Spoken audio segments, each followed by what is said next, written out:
So James, I need to ask you, and I told you I'd ask you. Yep, go for it. After I know it's coming. after hearing about the way New England Congregationalists treated Baptists, I started feeling like Old English Presbyterians were fairly nice people. Did the Presbyterians treat Baptists better than the Congregationalists? Well, you remember the subtitle of John Clarke's book, While Old England has become new, New England has become old. And of course, that's during the Commonwealth era. It's not when the Presbyterians were at the top of Parliament, it's when the independents were. So I thought about this question today, and here's my response, which I think it's a great question. It's really a fair question. I think that there are some similarities to the way Presbyterians treated Baptists in the 1640s, though I don't know of any corporal punishment that was meted out. But I read this morning the minutes from the Journal of Parliament about the burning of the First London Confession when Cox and Richardson came and they were arrested and they were put in jail and the copies were burned, or ordered to be burned at least. So that's a serious thing. And then you can help me remember this. I know you're an honest scholar. In 1649, was it the elders of Zion College who convinced Parliament to pass a motion of some kind that was intended to give punishment to those who dissented from the way? Am I thinking correctly? There was an incident, famous, it never happened, but it was passed by Parliament. And I think it was, Zion College was the place where the real strong Presbyterians were centered, wasn't it?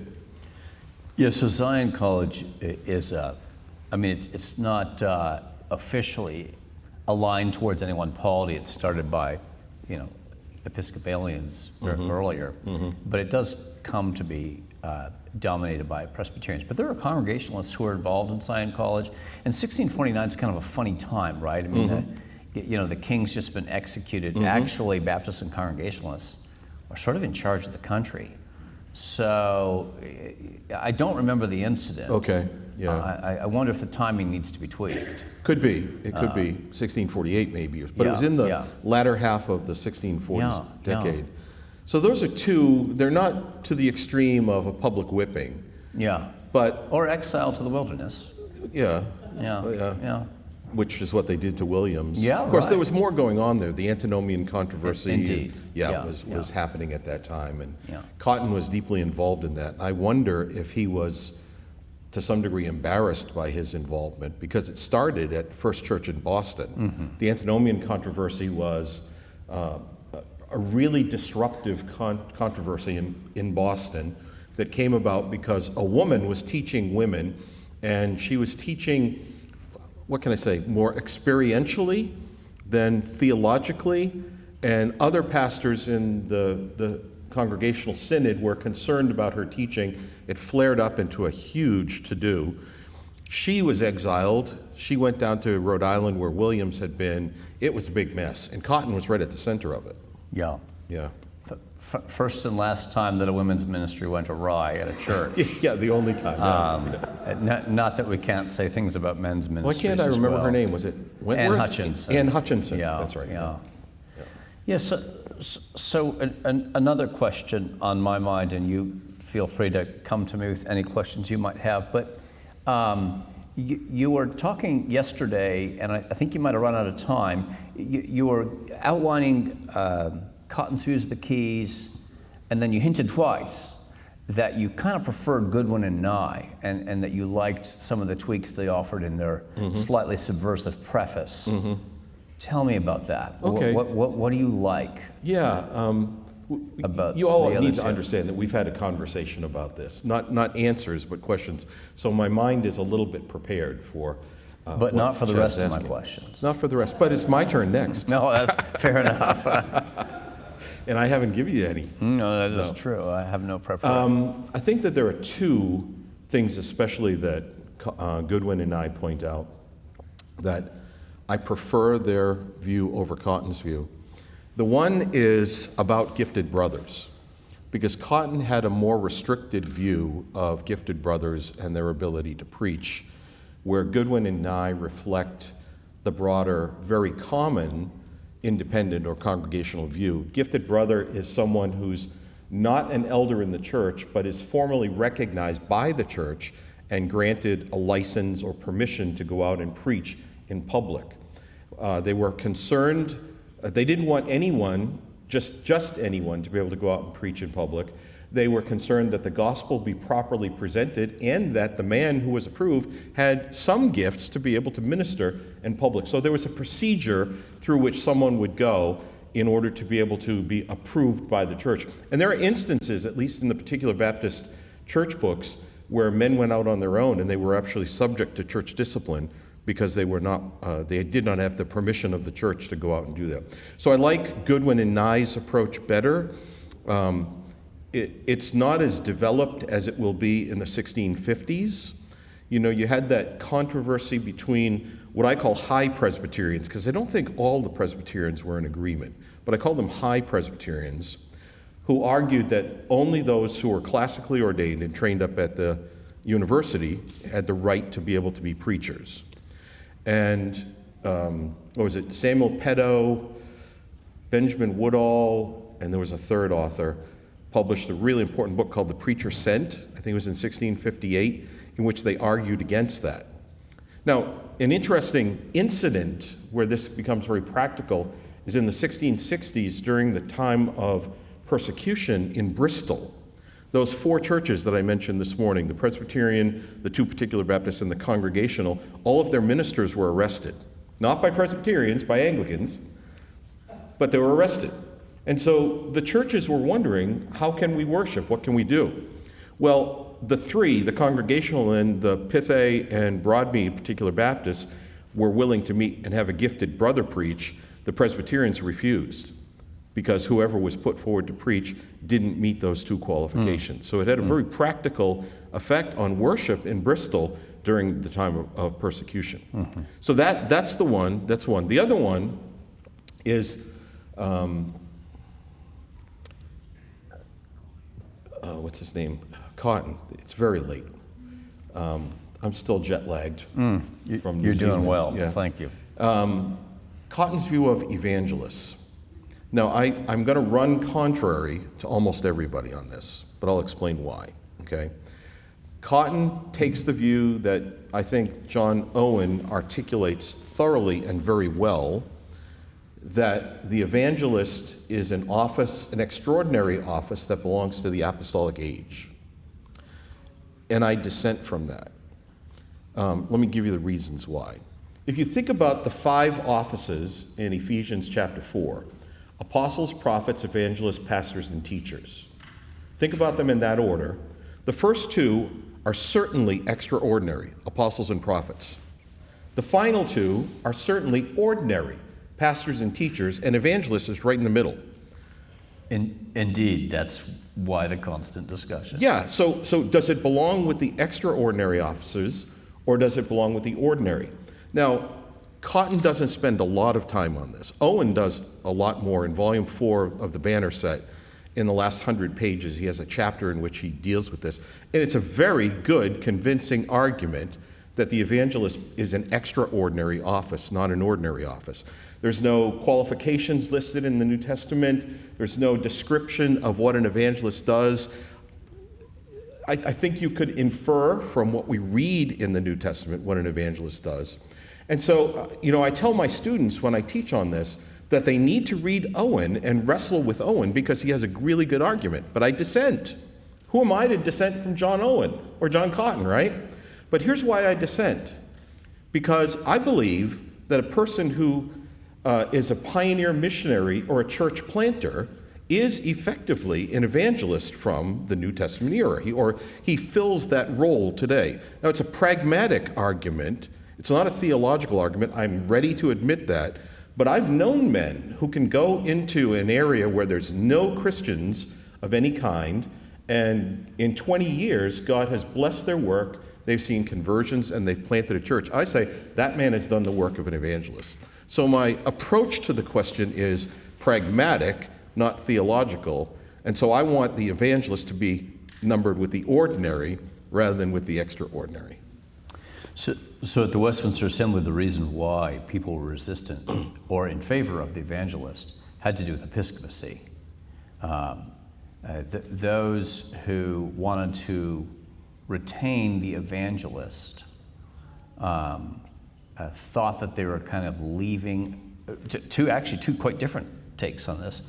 One is that they're leaving a door open for some kind of modified episcopacy where a bishop is kind of functioning with the, if you will, the executive powers of the evangelist, the ability to ordain, to do the Titus thing, right? So they're not thinking about his evangelistic skills, they're thinking about his governing skills. And so if you wanted to have a modified episcopacy where you're going to kind of have some space for bishops in some situations, you're going to want to leave room for an evangelist. Which I don't want to do that. Right, you don't want to do that. I don't want to do that. But other people would say, well, let's have an evangelist. Let's argue for evangelists. I suppose they would end up in the extraordinary camp. The evangelist is Titus or Timothy, and we want to say that that's what they are, and they're extraordinary, so that there's no room for bishops. My mind's getting clearer. So they're not setting a precedent, they're just unusual. There's also this really interesting discussion when the Westminster Assembly wants to when the Congregationalists and the House of Commons want to send 3 preachers, all of whom happen to be Congregationalists, to darkest Wales to preach the gospel there. There's this simmering debate about what an evangelist is. Is he a pastor or just a preacher? And if I remember correctly, Goodwin, Nye, and Co. say that an evangelist is a preacher but not a pastor. He has no pastoral responsibilities.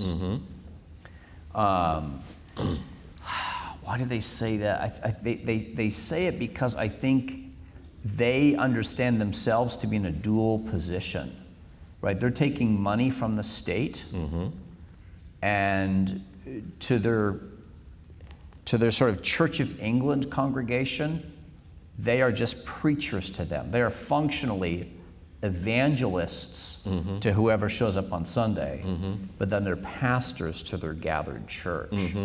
That was a bit of a ramble. Somehow it fits into the whole it makes sense. debate. Yeah. But it leads into the question that Sal and Chuck had before about the matter and the form of the church. Because in that circumstance, how is the church formed that is a result of the work of the evangelist? And of course, on the congregational side, the argument would be that the church is formed by the covenant that's made by the people, whether or not it's a formal covenant. When I read the material from Broadmead this morning, you may have noticed that some scrupled against the use of the word covenant, and so they had a compact or such in which they agreed to form a church, and then from that comes the elders, where I suspect the Presbyterian answer would be that the elders form the church at that point. Yeah, well, the elders, I mean, they could form a church on an invitation or more proactively. I think the sort of the persistent point, I think, amongst the Presbyterians is that evangelism always needs to be for the purpose of church planting. So Amen. they wouldn't believe in sending a missionary off somewhere just to evangelize. It always has to have that church planting angle to it. And thus, they want the preacher to have pastoral gifts and skills and to have that as the end goal. Yeah. And these guys wanted to go without being examined by the assembly. And the assembly wanted to say, we want to know if these guys are pastors. We don't just want to know that they can talk in complete sentences about Jesus. You know, it's interesting, as I think about it, that's to some degree what the New England Congregationalists did with their praying Indian towns.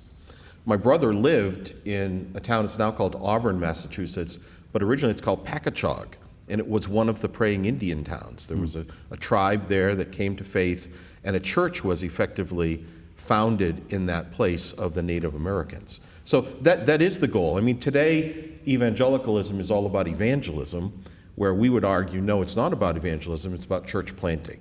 It's about gathering the people who come to faith into a functioning church of Yes. Jesus Christ. Yes. And that's our commitment, that's our desire. Yeah. All right, my turn? Your turn. Okay. Just before supper, there was a circle of men out there, we were talking. I'm going to appoint myself their spokesman. Any of you have an objection to that? The consensus was they deeply appreciate the way that you spoke to us. And I think I used the words before, poked and prodded, but you did so in an edifying way. And everybody was very thankful to you for that. Am I right, brothers? As we sat around, that was the consensus. Well, thank you. So thank you for that. Now let me be the bad guy. I did know that was coming, yes. We also agreed that we didn't recognize ourselves in most of the descriptions that you made. Wonderful. Yeah. That our views on this is our perception. Now I'm speaking for all you guys. If I get it wrong, come up and kick me in the legs, okay? We felt that you were describing the Baptistic Big Eva Church, or Little Eva Church, that doesn't look like what our churches look like in practice. And that as you were describing these things, we could say, there's an answer for that, or we don't do that. Is that right, brothers? That was the consensus of what was going on. There was about 12 men in the circle. So we appreciated what you had to say, but we didn't see ourselves in what you were saying. Now, I'm going to get really bad. Okay, close your ears. When I went to Westminster Seminary, I don't know how to say this kindly, but I mean it kindly.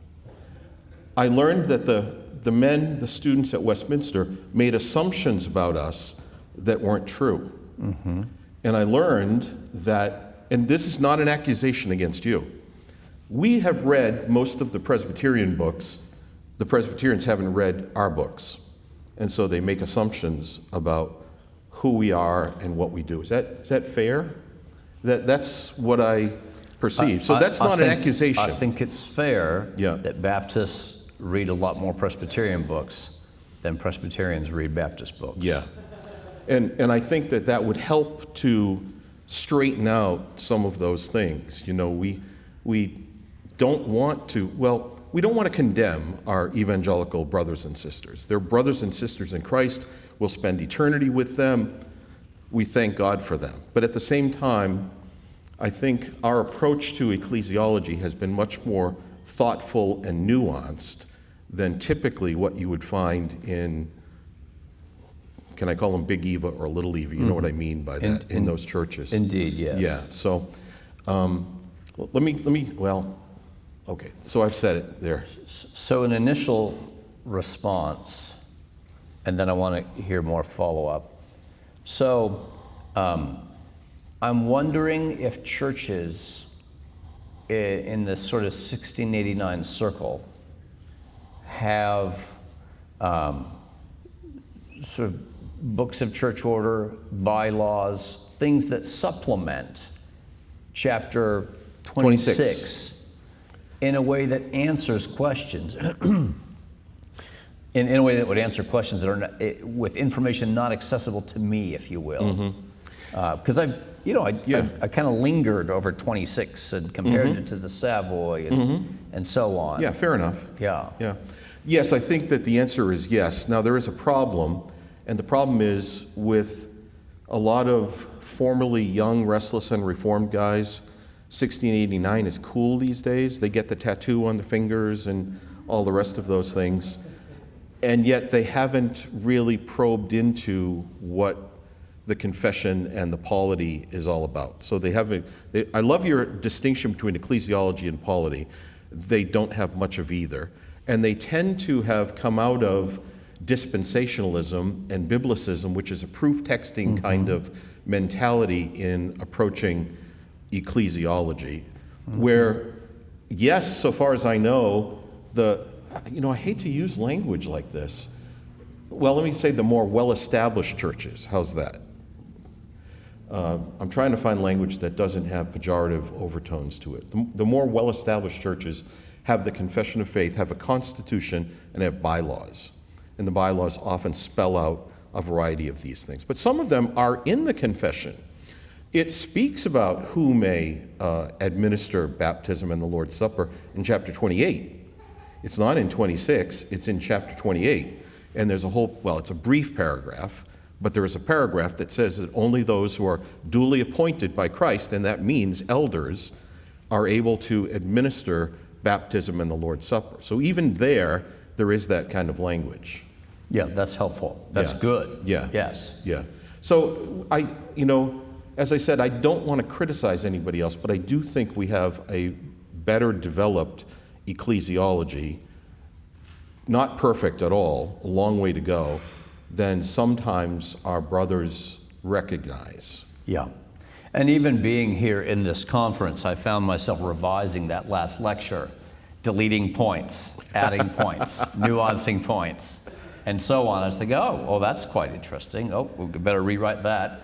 And it was being revised up to the last minute. All right, so, that's good. Yeah, well, I was revising it 4 this morning while I was laying in bed in my head thinking about things. So we really do appreciate the way that you have spoken to us and challenged us, and thank you for that on behalf of at least the small circle that I sat in, about 12 men. Yeah. So help me then with a couple sort of things that and you can say, no, that's explained in the bylaws. Two things. First of all, the gifted brothers. Mm-hmm. Are gifted brothers on a track to become elders necessarily? Not necessarily. Okay. Help me understand possibly, but not. How a guy who has presumably an exemplary life and family, who meets, I would think, the qualifications of an elder in terms of his own piety, mm-hmm. who's apt to teach and able to defend that truth to some degree, mm-hmm. isn't meeting the qualification, and is publicly set apart and acknowledged mm-hmm. for having gifts. Why is that person not an elder intern, an elder in process here? Well, in some cases, he would be. In some cases, for one reason or another, he would not be in a circumstance in which he could serve as a pastor in a church. Let me use myself as an example. I'm not an elder in our church in Mansfield, Texas.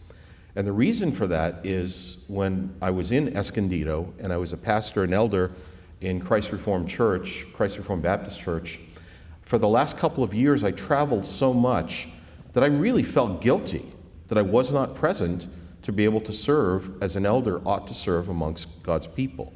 And so I determined that when I moved to Texas, if travel was going to continue in the way that it is, and I'm gone 20 to 25 Sundays out of the year. If that was going to continue, I couldn't, with good conscience, fill the role of an elder in the church because I'm not there to be a pastor to the people. So that's a personal example of how it works. Now, I'm not recognized as a gifted brother. I'm recognized as one who's been ordained to the ministry and served in that way. But in a sense, I function like a gifted brother at Heritage Baptist Church. Does that make sense? It does. Yeah. So that's one example of what it was. And I just lost the train. The caboose is gone for whatever I was going to say next. Well, maybe this will prod you. It seems like sort of a quasi-office, a gifted brother. And the person who qualifies as the gifted brother seems to kind of have the qualities of an elder, and that puzzles me. Mm-hmm. One of the things that you find, especially in the Preacher Set, the Preacher Set, the book I mentioned before, is they argue, for example, that in order for a man to have the qualification able to teach, he must first show that he has that qualification, hence a gifted brother.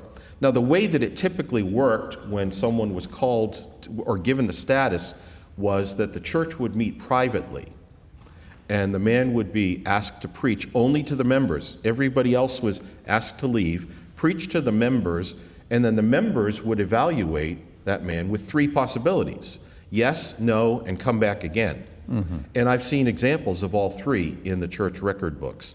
men who were approved, who had the gift, men who were not approved and actually who went down on their own and preached and were brought to discipline, and then others who were told maybe come back again and preach to us then. So then the gathered church has the right by itself without the world. Now they would call it the world, but what they mean is everybody who's not part of the gathered church. The gathered church has the right to evaluate the gifts. Are you actually being edified by the ministry of this man? And if you say yes, then you can say, all right, he has the gift to teach. But if you don't have some forum by which he's able to demonstrate, at least to the church, that he has a gift to teach, you can't evaluate him even for the eldership at that point. So they argue in those terms. Changing channels. Something that I don't think we do well yet as Presbyterians is to take seriously the elder qualification that a man needs to have a good reputation with those who are without. We get letters of recommendation from churches, usually from people in the church, from elders. We never ask anybody to get a letter of reference from their neighbor, from their boss at work. I think our books of church order need to change in order to take that more seriously. What do you all do? I don't know what churches today do generally, but I know of examples in the 17th century where that's exactly what they did. Someone would be sent from the church meeting to the neighborhood where the man lived and worked and interview the neighbors and the employer and such, and then come back and report to the church that indeed he does have a good reputation outside. Probably there are churches today that do that. I honestly don't know. Yeah, but you're right, it's something to be recovered. Even the gifted brother thing really is new to us, maybe within the last 25 years, that churches have begun to practice that because we became serious about the confession of faith and wanted to find ways to implement it. And so it's probably only 25 years since it's begun to be recovered, and it really thrills me to see how many churches have done it. You know, when we did it in our church in California, usually with young men who were seminary students at that point. Now there's a category that Presbyterians have for them as well. What do you call it? So are you speaking about interns? Yeah, but isn't there a technical term? Oh, a licentiate. Okay, licentiate. That's a gifted brother, see? Yeah. When we gave that approval to young men who were seminary students, it really blessed them. It set them free that now a church had given them recognition that they could serve in that way. It was very helpful to them personally. It's very wise. Yeah. Very wise. Yeah. But that would be a person on track for the eldership. True. Yes. Yeah. I met a couple gifted brothers here, and I've already teased them, or one of them at least, just to say, you know, if I hadn't read the London Baptist Confession, when I say, oh, what brings you here? I'm a gifted brother. I think, oh, wow, that's not very modest, is it? but I knew what they meant. I just said, you know, we don't quite say that in the Presbyterian world, but I get you. Yeah. That's encouraging. Pleased to meet you. And it's not a boast. Yeah. No. It's something that the church has identified. People ask me what I do. I'm a seminary professor. I'm not boasting. I'm just saying that's who I am. I usually don't say I'm a president. Yeah. That would be boasting to me. Yeah. But be a professor. Yeah. It's after 8:30. Oh, dear me, time flies. Let me ask you a question. Please. 19th century. Okay, I'm on. All right. Have you read William Cunningham's of Zwingli and the Sacraments? I've not. Ooh. But I have a Cunningham story. Okay, let's hear it. And then you can return to the substance. Is this an independent pamphlet? It's in the Reformers and the Theology of the Reformation. So my father, as I said, learned how to read when I was a small boy. And he had 3 books. A book on chess, which he read, had to keep ahead of the kids, which he did.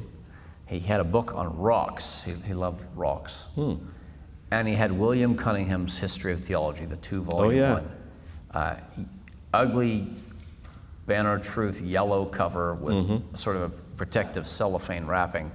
He would, on Sundays, and sometimes when feeling pious during the week, he would pull out Cunningham. And it was kind of like his life's ambition to read Cunningham. Wow. But he was a hardworking guy, worked 50, 60 hours a week in a factory, and he'd always fall asleep.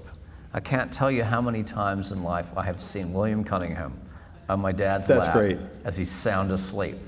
And only last year, or earlier this year, I finally thought, if it was his life's ambition to read this, and people find it just so, this is how he did systematic theology from the church history department, which is kind of what I do. I need to go ahead and read it. So I'm going to get to it. Okay, I'm going to get to it. Good. Yeah. I won't say any more. Oh, really? Well, I mean, that's a letdown. my students know why I brought this up. Okay, go. Yeah, it's because of his take on infant baptism. There is something funny going on with Cunningham, and I do know this. I've had a discussion with a Cunningham scholar. The free church giants and infant baptism, they treat infants like they're kind of irregular half members of the church. And I have read, so I think I've read parallel arguments on the part of others and thought to myself, this is puzzling to me. I read it in 1983 when I was in my third year of seminary, and I thought, this guy just gave away the whole store. Yeah, I think they do, actually. Yeah. He calls infant baptism peculiar, supplemental, Irregular? subordinate, and extraordinary. Yeah. And he goes on. Yeah. And the final paragraph, though, is great because he says, now he's talking about Scotland. He says, in Scotland, we don't generally see baptism as God intended it. Baptism is for those who make a profession of faith. We see the supplemental, subordinate, extraordinary, peculiar infant baptism, which he says has its own basis. But the final paragraph, he says, but we must remember, we must preach Christ to our children and not assume that they've been converted because they've been baptized. They need to hear the gospel. It's wonderful. Indeed. Yeah. I had a Presbyterian friend, David Wright, who taught at New College, Edinburgh, for many years. He was presenting his view on the 17th century Puritans and infant baptism and so on. And a friend of mine started getting quite agitated, a Presbyterian friend. And at the end, the question and answer period was quite feisty. And then David Wright came to me afterwards when we had lunch together, and he said, I think your friend thinks I don't think infant baptism is biblical. Of course I think it's biblical. I just don't think we should do it. It's just not practical. And he was a Presbyterian elder. Yeah, his book, Infant Baptism in Historical Perspective, is great. Yeah. I have my students read the first 200 pages of that. The book. Oh, yeah, I love that book. So and I just said, no, I just don't think he has a category for someone who believes it's biblical but shouldn't be practiced.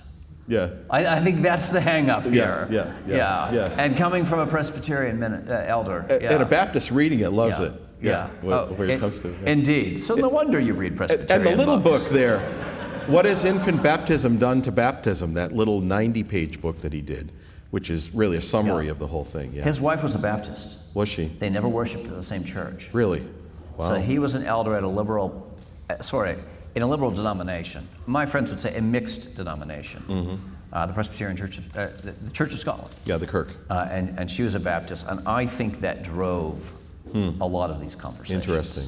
Very interesting, yeah. Chad, thank you very much. You're dear a good brother. Yeah. You are a good brother. I enjoyed my time We've with enjoyed our time together over the years, ETS, and you came to Escondido. There was one time, in fact, I want to apologize to you. I was in my office. Someone take a picture of him, a video, please, of him apologizing, and then just remove the context. Just the apology, please. I was in my office with a student talking, and there's a knock on the door. And I opened the door, and it was you. And you had come to see me, but I was with a student, and I couldn't stop at that moment. And I just regretted that so much, because I wish that I had been able to talk. Do you remember that day? I do. Yeah. I wanted to meet you. And you so turned me down. I did. I apologize. No, you're a good man, Well, preferring thanks. the student over the random visitor walking down the hallway. Nonetheless, world-famous scholar comes to meet you and you can't talk to him. Oh, boy. So thanks, brother. The whole world famous thing is so funny. My wife thinks it's hilarious.